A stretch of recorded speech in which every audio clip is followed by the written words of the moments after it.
జారితే తీసుకోవచ్చు, నోరు జారితే కష్టమే. నటి కస్తూరి విషయంలో అదే జరిగింది.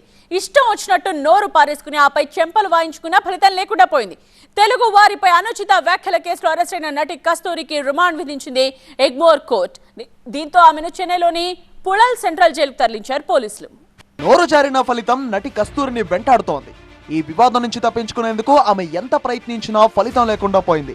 కస్తూరి క్షమాపణలు చెప్పినా తమిళనాడులోని తెలుగు సంఘాలు మాత్రం వెనక్కి తగ్గలేదు. తమిళనాడులోని పలు జిల్లాల్లో తెలుగు సంఘాల నేతలు ఆమెపై ఫిర్యాదు చేశారు. దీంతో 4 సెక్షన్ల కింద ఆమెపై కేసులు నమోదు చేసిన పోలీసులు పరారీలో ఉన్న కస్తూరిని హైదరాబాద్ లో అదుపులోకి తీసుకున్నారు. హైదరాబాద్ నుంచి చెన్నై తరలించి చెన్నైలోని ఎగ్మోర్ కోర్టులో హాజరుపరిచారు పోలీసులు. కేసు విచారించిన ఎగ్మోర్ మెట్రోపాలిటన్ న్యాయస్థానం కస్తూరికి ఈ నెల 29వ వరకు రిమాండ్ విధించింది. దీంతో పోలీసులు ఆమెను పుళల్ కేంద్ర జైలుకు తరలించారు.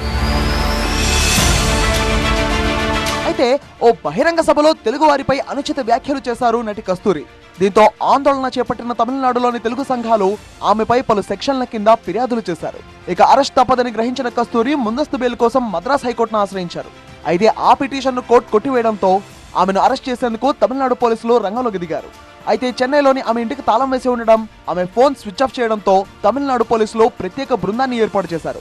కొన్ని రోజుల నుంచి పరారీలో ఉన్న కస్తూరి హైదరాబాద్ లోని ఓ సినీ నిర్మాత ఇంట్లో తలదాచుకున్నట్టు అధికారులు గుర్తించారు. దీంతో ఆమెను అదుపులోకి తీసుకుని చెన్నైకు తరలించారు.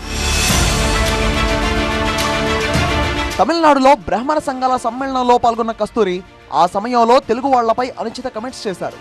రాజులకు అంతఃపురంలో సేవలు చేసేందుకు 300 ఏళ్ల క్రితం తెలుగు వాళ్లు వచ్చారని, ఇప్పుడు వాళ్ళంతా తమిళ జాతి అని చెప్పుకోవడం విడ్డూరంగా ఉందన్నారు.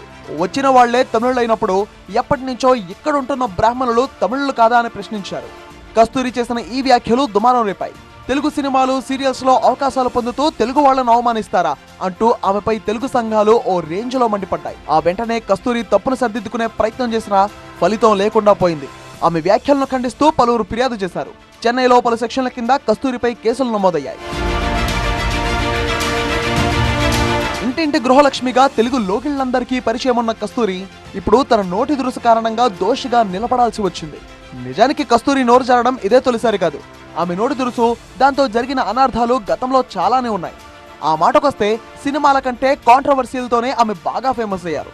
Tamil Nadu super star Rajinikanth political potential నే నేరుగా ప్రశ్నించి తలైవా ఫ్యాన్స్ ని ఢీకొట్టింది కస్తూరి.